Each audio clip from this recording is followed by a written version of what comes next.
Hello, hello. Ayan, magluto tayo ng tinutang eggplant. Ayan.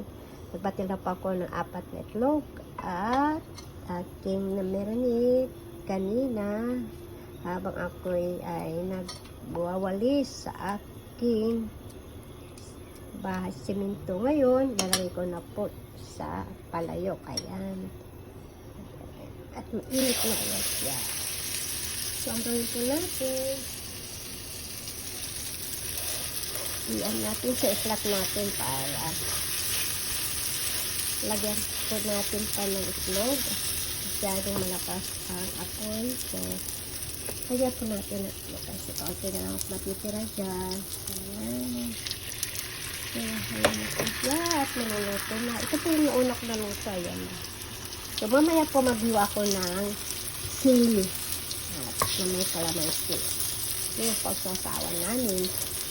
Ito pong ano na po eggplant kanina dito po sa may talang po na po yan niluto dito sa may ano yan yung apoy bawang nga bawang sabi niya pero hindi naman po araw-araw, so itry po natin paminsan-minsan lang po, siguro masama kung minsan lang po tayo sa isang buwan o 2 buwan kung magluluto sa ano talaga apoy ng kalan. Medyo okay na siya. So, pwede na natin siyang baliktarin, ano? Ayan.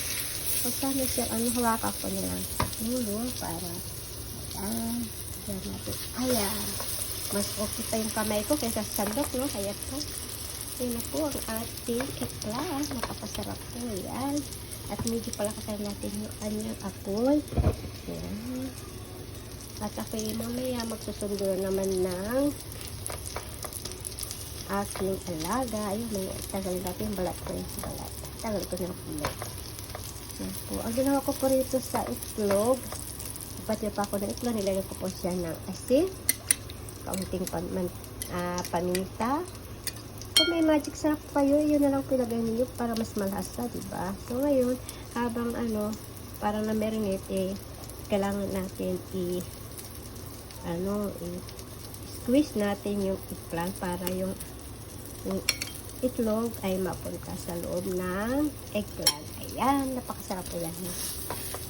Kasi gustong-gusto po nila rito yan. Yung Pilipina. Pwede na siguro gamitin ko ang ating sandok at medyo luto na siya. Ayan, napakasarap po naman talaga. Oo.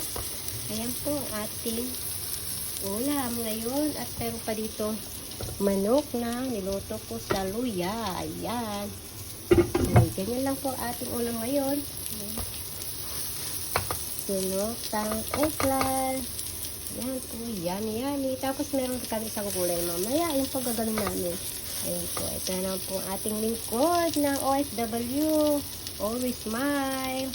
Helen Palarca. God bless to all.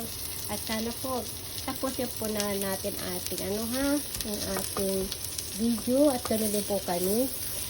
Kung kami mga OFW, kahit ang haba po ng ating video ay tinatapos po namin. Kami po sana kayo, tulong na po sa atin sa mga meron na pong ads at sana maging itong ating content maging high quality po ang dapat natin gawin. Maraming salamat and God bless you all. Bye!